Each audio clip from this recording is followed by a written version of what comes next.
ಸ್ನೇಹಿತರೆ ನಮಸ್ಕಾರ. ಗೃಹಲಕ್ಷ್ಮಿ ಯೋಜನೆಯಲ್ಲಿ ಸುಮಾರು 8,000 ದುಡ್ಡು ನಿಮ್ಮ ಖಾತೆಗಳಿಗೆ ಜಮಾ ಆಗಬೇಕಾಗಿದೆ.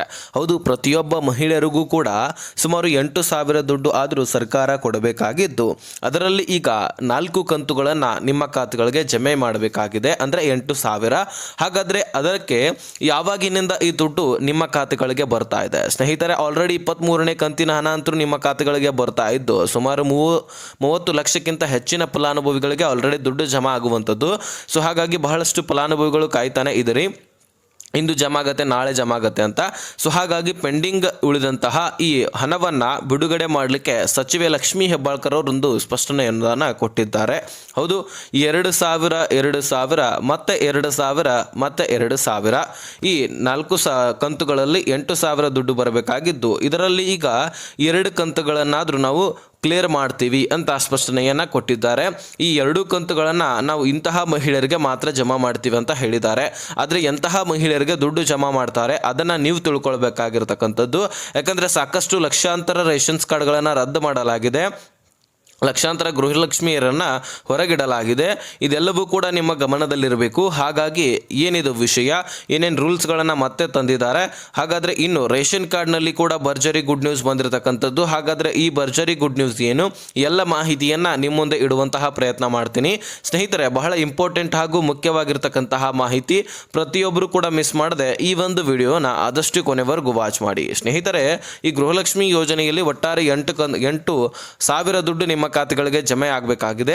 ಅಂದರೆ 4 ಕಂತುಗಳು 2,000 2,000 2,000 2,000 ಹೀಗೆ 4 ಕಂತುಗಳು August, September, October, November, 23 August ತಿಂಗಳ ಹಣ, 24 ಸೆಪ್ಟೆಂಬರ್ ತಿಂಗಳ ಹಣ, 25 ಅಕ್ಟೋಬರ್ ತಿಂಗಳ ಹಣ, 26ನೇ ಕಂತು ನವೆಂಬರ್ ತಿಂಗಳ ಹಣ ಆಗಿದ್ದು, ಇದರಲ್ಲಿ ಸದ್ಯಕ್ಕೆ ಆಗಸ್ಟ್ ಮತ್ತು ಸೆಪ್ಟೆಂಬರ್ ತಿಂಗಳ ಹಣದ 5,000 ಕೋಟಿ ಹಣವನ್ನು ಹಣಕಾಸು ಇಲಾಖೆಯಿಂದ ಮಹಿಳಾ ಮತ್ತು ಮಕ್ಕಳ ಕಲ್ಯಾಣ ಇಲಾಖೆಗೆ ಆಲ್ರೆಡಿ ಬಿಡುಗಡೆ ಮಾಡಿಕೊಂಡಾಗಿದೆ. ಅಂದರೆ ಮೊದಲಿಗೆ ನಿಮಗೆ 4 ಕಂತುಗಳನ್ನು ಒಮ್ಮೆಲೆ ಹಾಕ್ಲಿಕ್ಕೆ ಆಗೋದಿಲ್ಲ. ಹಾಗಾಗಿ 2 ಕಂತುಗಳನ್ನು 4,000 ದುಡ್ಡನ್ನು ಮೊದಲು ಕ್ಲಿಯರ್ ಮಾಡ್ತಾರಂತೆ. ಈಗ ನೀವು ಪಡ್ಕೊಳ್ತಾ ಇರುವಂತಹ ಕಂತು ಆಗಸ್ಟ್ ತಿಂಗಳ ಹಣ, ಅಂದರೆ 2,000 ದುಡ್ಡನ್ನು ನೀವು ಪಡ್ಕೊಳ್ತೀರಿ. ತದನಂತರ ಇದಾದ ಮೇಲೆ ಇನ್ನೂ 10 ದಿನ ಆದರೂ ಈ ಒಂದು ಕಂತಿನ ಹಣ ಜಮಾ ಆಗಬೇಕಂದ್ರೆ ಇನ್ನೂ 5-6 ದಿನಗಳ ಕಾಲ ಬೇಕೇ ಬೇಕು. ಹಾಗಾಗಿ ಇದು ಮುಗಿದ ತಕ್ಷಣ 24ನೇ ಕಂತಿನ ಹಣ, ಸೆಪ್ಟೆಂಬರ್ ತಿಂಗಳ ಹಣ ಕೂಡ ಜಮಾ ಆಗುತ್ತೆ.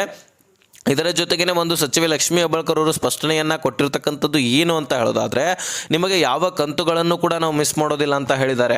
ಅಂದರೆ ಈಗ ನವೆಂಬರ್ ಮುಗಿದೋಗಿ ಡಿಸೆಂಬರ್ ಪ್ರಾರಂಭವಾಗಿದೆ, ಡಿಸೆಂಬರ್ನಲ್ಲಿ ಈಗ ನವೆಂಬರ್ ತಿಂಗಳ ಹಣನೇ ಜಮಾ ಮಾಡೋದಿಲ್ಲ. ನಿಮಗೆ ಮೊದಲು ಆಗಸ್ಟ್ ಮತ್ತು ಸೆಪ್ಟೆಂಬರ್ ಏನು ಪೆಂಡಿಂಗ್ ಉಳಿದಿದ್ದಲ್ಲ ಆ ಒಂದು ಕಂತುಗಳನ್ನು ಮೊದಲಿಗೆ ನಿಮ್ಮ ಖಾತೆಗಳಿಗೆ ಜಮಾ ಮಾಡ್ತಾರಂತೆ. ಅದಾದ ಮೇಲೆ ಈ ಅಕ್ಟೋಬರ್ ಹಾಗೂ ನವೆಂಬರ್ ತಿಂಗಳ ಹಣವನ್ನು ಜಮೆ ಮಾಡಲಾಗ್ತದೆ. ಸೊ ಹಿಂದೆ ಉಳಿದಿರ್ತಕ್ಕಂತಹ ಕಂತುಗಳನ್ನು ಮೊದಲಿಗೆ ಜಮಾ ಮಾಡ್ತಾರೆ, ತದನಂತರ ಈ 25 26ನೇ ಕಂತಿನ ಹಣವನ್ನು ಕೊಡ್ತಾರೆ. ಸೊ ನಿಮಗೆ ಯಾವ ಕಂತುಗಳನ್ನು ಕೂಡ ಹಿಂದೆ ಪೆಂಡಿಂಗ್ ಉಳಿಸೋದಿಲ್ಲ ಅಂತ ಸ್ಪಷ್ಟನೆಯನ್ನು ಕೊಟ್ಟಿರ್ತಕ್ಕಂಥದ್ದು. ಹಾಗಾಗಿ ಎಲ್ಲ ಮಹಿಳೆಯರಿಗೆ ಒಂದು ಭರ್ಜರಿ ಗುಡ್ ನ್ಯೂಸನ್ನು ಕೊಟ್ಟಿರ್ತಕ್ಕಂಥದ್ದು. ಹಾಗೆ ನೀವು ಬಹಳಷ್ಟು ಜನ ಅಂದ್ಕೊಂಡಿದ್ರಿ 3 ತಿಂಗಳಿಗೊಮ್ಮೆ ಗೃಹಲಕ್ಷ್ಮಿ ಬರುತ್ತೆ ಇನ್ಮೇಲಿಂದ ಅಂತ. ಹಾಗೇನಿಲ್ಲ, ಸಚಿವೆ ಲಕ್ಷ್ಮೀ ಹೆಬ್ಬಾಳ್ಕರ್ ಅವರೇ ಹೇಳಿರ್ತಕ್ಕಂಥದ್ದು. ನಾವು ನುಡಿದಂತೆ ನಡೀತೀವಿ, ನಾವು ಪ್ರತಿ ತಿಂಗಳು ಕೂಡ ಕೊಡ್ತೇವೆ ಅಂತ ಎಲೆಕ್ಷನ್ ಪೂರ್ವವಾಗಿ ಹೇಳಿದ್ವಿ. ಹಾಗಾಗಿ ಯಾವ ಮಹಿಳೆಯರು ಕೂಡ ತಲೆ ಕೆಡಿಸ್ಕೊಳ್ಬೇಡಿ, ಯಾರೇ ಹೇಳಿದ್ರು ತಲೆ ಕೆಡಿಸ್ಕೊಳ್ಬೇಡಿ. ಈ ಗೃಹಲಕ್ಷ್ಮಿ ಯೋಜನೆಯನ್ನು ನಡೆಸ್ತಾ ಇರುವಂತಹ ನಾನು ಹೇಳ್ತಾ ಇದ್ದೀನಿ, ಈ ಪ್ರತಿ ತಿಂಗಳು ಕೂಡ ನಾವು 2,000 ಕೊಡ್ತೇವೆ ಅಂತ ಹೇಳಿದ್ವಲ್ಲ, ಅದನ್ನೇ ನಾವು ಕಂಟಿನ್ಯೂ ಆಗಿ ಕೊಡ್ತಾ ಹೋಗ್ತೀವಿ ಅಂತ ಸಚಿವೆ ಲಕ್ಷ್ಮೀ ಹೆಬ್ಬಾಳ್ಕರ್ ಅವರು ಸ್ಪಷ್ಟನೆಯೊಂದನ್ನು ಕೊಟ್ಟಿದ್ದಾರೆ. ಹಾಗಾಗಿ ಸ್ನೇಹಿತರೆ, ನಿಮ್ಮ ಖಾತೆಗಳಿಗೆ ಪ್ರತಿ ತಿಂಗಳು ಬರಲ್ಲದೆ ಒಂದು ಸ್ವಲ್ಪ ಲೇಟ್ ಆದರೂ ಸಹಿತ ಪರವಾಗಿಲ್ಲ, ಆದರೆ ಪ್ರತಿ ತಿಂಗಳು ಹಣವನ್ನು ನಿಮ್ಮ ಖಾತೆಗಳಿಗೆ ಜಮೆ ಮಾಡಲಾಗ್ತದೆ. ಏನಾದರೂ ಜಮಾ ಮಾಡಲಿಲ್ಲ ಅಂದರೆ ಅದನ್ನು ಪೆಂಡಿಂಗ್ ಅಂತ ಹೇಳಲಾಗ್ತದೆ ಹೊರತು ಆ ಕಂತನ್ನು ಮುಚ್ಚಾಕೋಲಿಕ್ಕೆ ನೋಡೋದಿಲ್ಲ ಸರ್ಕಾರ. ಹಾಗಾದರೆ ಈಗ ಆಗಸ್ಟ್ ಮತ್ತು ಸೆಪ್ಟೆಂಬರ್ ತಿಂಗಳ ಹಣವನ್ನು 5,000 ಕೋಟಿಯನ್ನು ಹಣಕಾಸು ಇಲಾಖೆಯಿಂದ ಮಹಿಳಾ ಮತ್ತು ಮಕ್ಕಳ ಕಲ್ಯಾಣ ಇಲಾಖೆ ಬಿಡುಗಡೆ ಮಾಡಿಕೊಂಡಾಗಿ ಅದರಲ್ಲಿ 2,500 ಕೋಟಿ ಒಂದು ಕಂತಿಗೆ ಸಾಲತ್ತೆ. ಹಾಗಾಗಿ 23ನೇ ಕಂತಿನ ಹಣವನ್ನು ನಿಮ್ಮ ಖಾತೆಗಳಿಗೆ ಜಮೆ ಮಾಡ್ತಾ ಇದೆ. ಹಾಗಾದರೆ ಸ್ನೇಹಿತರೆ, ಎಂತಹ ಮಹಿಳೆಯರಿಗೆ ದುಡ್ಡು ಬರುತ್ತೆ ಇದನ್ನು ಮೊದಲು ತಿಳ್ಕೊಳ್ಬೇಕಾಗಿರ್ತಕ್ಕಂಥದ್ದು. ನೀವು ಆಲ್ರೆಡಿ ಈಗ ನಿಮಗೆ ಗೊತ್ತಿದೆ ಬೇಸಿಕ್ ಯಾವ್ಯಾವ ರೂಲ್ಸ್ಗಳಿದ್ದಾವೆ. ಈಗ GST ಇನ್ಕಮ್ ಟ್ಯಾಕ್ಸ್ ಪೇಯರು, ಹೆಚ್ಚಾಗಿ ಸರ್ಕಾರಿ ನೌಕರಸ್ಥರು ಒಂದೇ ಒಂದು ರೇಷನ್ ಕಾರ್ಡ್ನಲ್ಲಿ ಇದ್ದಿದ್ದೇ ಆದರೆ ಅವ್ರಿಗೆ ಜಮಾ ಆಗೋದಿಲ್ಲ, ಹೆಚ್ಚಿನ ವಾರ್ಷಿಕ ಆದಾಯ ಇದ್ದರೆ ಜಮಾ ಆಗೋದಿಲ್ಲ, ಹೆಚ್ಚಿನ ಹೊಲ ಗದ್ದೆಗಳು ಇದ್ದರೆ ಜಮಾ ಆಗೋದಿಲ್ಲ, ಅದೇ ರೀತಿಯಾಗಿ 4 ವೀಲರ್ ವಾಹನಗಳು ಹೆಚ್ಚಿನ ಪ್ರಮಾಣದಲ್ಲಿ ನಿಮ್ಮ ಮನೆಯಲ್ಲಿ ಇದ್ದಿದ್ದೇ ಆದರೆ ಅದಕ್ಕೂ ಕೂಡ ಜಮಾ ಆಗೋದಿಲ್ಲ. ಮತ್ತು ಸಾಕಷ್ಟು ಮನೆಗಳನ್ನು ಕಟ್ಟಿಸಿ ಬಾಡಿಗೆಗಳನ್ನು ಕೊಟ್ಟಿರ್ತೀರಿ, ಹಾಗಾಗಿ ನಿಮಗೂ ಕೂಡ ಈ ದುಡ್ಡು ಬರೋದಿಲ್ಲ ಅಂತ ಹೇಳ್ತಾ ಇದೆ ಸರ್ಕಾರದವರು. ಇದನ್ನು ಹೊರತುಪಡಿಸಿ ಇನ್ನು ಎಲಿಜಿಬಲ್ ಇದ್ರೂ ಸಹಿತ ದುಡ್ಡು ಬರೋದಿಲ್ಲ ಅಂತ ಇದ್ದರೆ ಅದಕ್ಕೂ ಕೂಡ ಕಾರಣ ಇದೆ. ಬಹಳಷ್ಟು ಜನರ ಅಕೌಂಟ್ಸ್ಗಳು ಚಾಲ್ತಿಯಲ್ಲಿ ಇರೋದಿಲ್ಲ. ಅಂದರೆ ಬ್ಯಾಂಕ್ನಲ್ಲಿ ನೀವು ಟ್ರಾನ್ಸಾಕ್ಷನ್ ಮಾಡಿಸ್ಲಿಲ್ಲ ಅಂದರೆ ನಿಮ್ಮ ಅಕೌಂಟ್ಗೂ ಕೂಡ ದುಡ್ಡನ್ನು ಹಾಕ್ಲಿಕ್ಕೆ ಆಗೋದಿಲ್ಲ ಸರ್ಕಾರ. ಹೌದು, ನೀವು ಓಕೆ, ನಿಮಗೆ ರೇಷನ್ ಕೂಡ ಸಿಗುತ್ತಾ ಇದೆ, ರೇಷನ್ ಕಾರ್ಡ್ ಕೂಡ ಇದೆ, ಮತ್ತು ನೀವು ಎಲಿಜಿಬಿಲಿಟಿಯನ್ನು ಕೂಡ ಹೊಂದಿದ್ದೀರಿ. ಆದರೆ ನಿಮ್ಮ ಖಾತೆಗಳಿಗೆ ದುಡ್ಡನ್ನು ಜಮಾ ಮಾಡಲಿಕ್ಕೆ ಸರ್ಕಾರಕ್ಕೆ ಆಗೋದಿಲ್ಲ.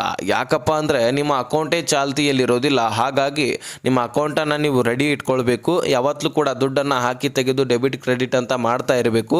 ಅದರಲ್ಲಿ ಹಳ್ಳಿಯಲ್ಲಿರ್ತಕ್ಕಂತಹ ಮಹಿಳೆಯರು ಏನು ಮಾಡ್ತೀರಿ, ನೀವು ಬ್ಯಾಂಕ್ನ ವಹಿವಾಟವನ್ನೇ ಮಾಡೋದಿಲ್ಲ. ಸೊ ಹಾಗಾಗಿ ನಿಮಗೇನಾಗುತ್ತೆ, ಈ ದುಡ್ಡನ್ನು ಕೊಡಲಿಕ್ಕೆ ಸರ್ಕಾರ ಜಮಾ ಮಾಡ್ತಾ ಹೋದರೂ ಸಹಿತ ನಿಮ್ಮ ಖಾತೆಗಳಿಗೆ ಜಮಾ ಮಾಡಲಿಕ್ಕೆ ಆಗೋದಿಲ್ಲ. ಅದಕ್ಕೆ ಕಾರಣ ಇಷ್ಟೇ, ನಿಮ್ಮ ಅಕೌಂಟು ಚಾಲ್ತಿಯಲ್ಲಿ ಇರಬೇಕು. ಆಗ ಮಾತ್ರ ನಿಮ್ಮ ಖಾತೆಗಳಿಗೆ ದುಡ್ಡು ಜಮಾ ಆಗುವಂಥದ್ದು.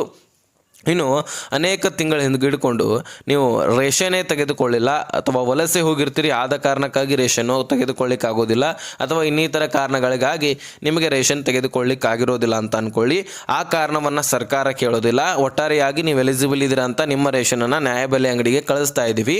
ನೀವು ಅದನ್ನು ತೆಗೆದುಕೊಳ್ಳಿಲ್ಲ ಅಂದರೆ ನಿಮಗೆ ಅಗತ್ಯವಿಲ್ಲ ಅಂತ ಹೇಳಿಬಿಟ್ಟು ನೀವು ಬಿಡ್ತಾ ಇದ್ದೀರಿ ಅಂತ ಸರ್ಕಾರ ಹೇಳಿ ನಿಮಗೆ ರೇಷನ್ಗನ್ನು ಕೊಡೋದಿಲ್ಲ. ಹೌದು, ರೇಷನ್ ಕಾರ್ಡನ್ನು ರದ್ದು ಮಾಡುತ್ತೆ. ಸೊ ಹೀಗೆ ನೀವು ಎಲಿಜಿಬಲ್ ಇದ್ದರೂ ಸಹಿತ ನಿಮಗೆ ರೇಷನ್ ಸಿಗೋದಿಲ್ಲ, ಅಥವಾ ಈ ಗೃಹಲಕ್ಷ್ಮಿ ದುಡ್ಡು ಸಿಗೋದಿಲ್ಲ. ಇದು ನಿಮ್ಮ ಗಮನದಲ್ಲಿರಬೇಕು. ಇನ್ನು ಅನೇಕ ಕುಟುಂಬಸ್ಥರು ಅಂದರೆ ಗೃಹಲಕ್ಷ್ಮಿ ಏನು ಮಾಡ್ತಾ ಇದ್ದಾರೆ, ಈ ಗೃಹಲಕ್ಷ್ಮಿ ರೇಷನ್ ಕಾರ್ಡ್ನಲ್ಲಿ ಸಿಗ್ತಕ್ಕಂತಹ ರೇಷನನ್ನು ಮಾರಾಟ ಮಾಡ್ಕೊಳ್ತಾ ಇದ್ದಾರೆ. ಹಾಗಾಗಿ ಆ ಕಾರಣಕ್ಕಾಗಿ ಕೂಡ ನಿಮಗೆ ರೇಷನ್ ಕಾರ್ಡನ್ನು ರದ್ದು ಮಾಡಲಿಕ್ಕೆ ಸರ್ಕಾರ ಮುಂದಾಗಿದೆ. ಯಾವ ಒಂದು ತಾಲೂಕಿನಲ್ಲಿ ಹೆಚ್ಚಿನ ರೇಷನ್ ಮಾರಾಟ ಆಗುತ್ತೆ ಆ ಒಂದು ತಾಲೂಕಿನಲ್ಲಿ ಗಮನ ಹರಿಸ್ಕೊಂಡು ಅಲ್ಲಿರ್ತಕ್ಕಂತಹ ರೇಷನ್ ಕಾರ್ಡನ್ನು ರದ್ದು ಮಾಡಲಿಕ್ಕೆ ಮುಂದಾಗುತ್ತೆ. ಇದು ನಿಮ್ಮ ಗಮನದಲ್ಲಿರಬೇಕು. ಇನ್ನು ಸ್ನೇಹಿತರ, ರೇಷನ್ ಕಾರ್ಡ್ಗಳಿಗೆ ಬಂದಂತಹ ಭರ್ಜರಿ ಗುಡ್ ನ್ಯೂಸ್ ಏನಪ್ಪ ಅಂದರೆ, ನಿಮಗೆ ಇದೇ ನವೆಂಬರ್ ತಿಂಗಳಲ್ಲಿ ಕಿಟ್ ಸಿಗಬೇಕಾಗಿತ್ತು. ಹೌದು, ಇಂದಿರಾ ಕಿಟ್ ಅಂತ ಹೇಳ್ಬಿಟ್ಟು ಇಲ್ಲಿ ರಾಜ್ಯ ಸರ್ಕಾರ ಅಂದರೆ ಕಾಂಗ್ರೆಸ್ ಪಕ್ಷ ಏನು ಗ್ಯಾರಂಟಿ ಯೋಜನೆಯನ್ನು ಅನ್ನಭಾಗ್ಯ ಯೋಜನೆ ಕೊಟ್ಟಿತ್ತಲ್ವಾ, ಈಗಾಗಲೇ 10 kg ಅಕ್ಕಿ ಸಿಗ್ತಾ ಇದೆ ನಿಮಗೆ. ಈ 5 kg ಅಕ್ಕಿ ಕೇಂದ್ರ ಸರ್ಕಾರದಿಂದ ಬರ್ತಾ ಇದ್ದರೆ ಇನ್ನು 5 kg ಅಕ್ಕಿ ರಾಜ್ಯ ಸರ್ಕಾರ ಕೊಡ್ತಾ ಇದೆ ಅನ್ನಭಾಗ್ಯ ಯೋಜನೆಯಲ್ಲಿ. ಹಾಗಾಗಿ ಆ 5 kg ಅಕ್ಕಿಗೆ ಬದಲಾಗಿ ಕಿಟ್ ವಿತರಣೆಯನ್ನು ಮಾಡಲಿಕ್ಕೆ ಸರ್ಕಾರ ಮುಂದಾಗಿದೆ. ಆ ಕಿಟ್ಟನ್ನು ವಿತರಣೆಯಲ್ಲಿ ಏನೇನು ಸಿಗುತ್ತೆ ಅನ್ನೋದು ಕೂಡ ನಿಮ್ಗೆ ಗೊತ್ತಿದೆ. ಆದರೆ ಯಾವಾಗಿನಿಂದ ಸಿಗುತ್ತೆ ಅನ್ನೋದು ಕನ್ಫ್ಯೂಸ್ ಆಗಿಬಿಟ್ಟಿದ್ದೀರಿ. ಇದೇ ನವೆಂಬರ್ನಲ್ಲಿ ಸರ್ಕಾರ ಕೊಡಬಹುದಿತ್ತು, ಆದರೆ ಆ ಎಲ್ಲ ಕಿಟ್ಗಳು ರೆಡಿ ಆಗಬೇಕಲ್ವ, ಅದಕ್ಕೋಸ್ಕರ ಟೈಮ್ ತಗೊಳ್ಳುತ್ತೆ. ಹಾಗಾಗಿ ಈ ಡಿಸೆಂಬರ್ನಲ್ಲಿ ಕೂಡ ಬಹುತೇಕ ಬರೋದು ಡೌಟು. ಯಾಕಂದರೆ ಪ್ರತಿಯೊಂದು ಜಿಲ್ಲೆಗಳಲ್ಲಿ, ತಾಲೂಕಿನಲ್ಲಿ, ಗ್ರಾಮಗಳಲ್ಲಿ, ಪ್ರತಿಯೊಂದು ಹಳ್ಳಿಗಳಲ್ಲಿ ಇರ್ತಕ್ಕಂತಹ ನ್ಯಾಯಬೆಲೆ ಅಂಗಡಿಗಳಲ್ಲಿ ಕೂಡ ಹೋಗಿ ಈ ಕಿಟ್ಗಳು ಸರಬರಾಜು ಆಗಬೇಕಂದ್ರೆ ಟೈಮ್ ತಗೊಳ್ಳುತ್ತೆ. ಹಾಗಾಗಿ ನಿಮಗೆ ಹೇಳಿದ ಕೂಡಲೇ ಕೊಡ್ಲಿಕ್ಕೆ ಸಾಧ್ಯ ಆಗೋದಿಲ್ಲ. ಜನವರಿ ತಿಂಗಳಲ್ಲಿ ಬರುವಂತಹ ಸಾಧ್ಯತೆ ಇದೆ. ಒಟ್ಟಾರೆಯಾಗಿ ಸಿಗುವಂಥದ್ದು ಫಿಕ್ಸು. ಈ ಅಕ್ಕಿ ಬದಲಾಗಿ ಅಕ್ಕಿ ಕೊಡ್ತಾರೆ ಹೊರತು ಅಕ್ಕಿ ಬದಲಾಗಿ ಕಿಟ್ಟನ್ನು ವಿತರಣೆ ಮಾಡ್ತಾರೆ. ಏನು ತಲೆ ಕೆಡಿಸ್ಕೊಳ್ಳುವಂಥ ಅವಶ್ಯಕತೆ ಇಲ್ಲ. ಕಿಟ್ ಕೊಡಲಿಲ್ಲ ಅಂದರೆ ಅಕ್ಕಿ ಅಂತೂ ಕೊಡ್ತಾರೆ. ಹಾಗಾಗಿ ತಲೆ ಕೆಡಿಸ್ಕೊಳ್ಬೇಡಿ. ಒಟ್ಟಾರೆಯಾಗಿ ನಿಮಗೆ ಕಿಟ್ ವಿತರಣೆ ಈ ಜನವರಿ ತಿಂಗಳಲ್ಲಿ ಮಾಡ್ತೇವೆ ಅಂತ ಸಚಿವೆ ಲಕ್ಷ್ಮಿ KH ಮುನಿಯಪ್ಪನವರು ಅಪ್ಡೇಟ್ ಕೊಟ್ಟಿದ್ದು ನಿಮಗೊಂದು ಭರ್ಜರಿ ಗುಡ್ ನ್ಯೂಸನ್ನು ಕೊಟ್ಟಿದ್ದಾರೆ.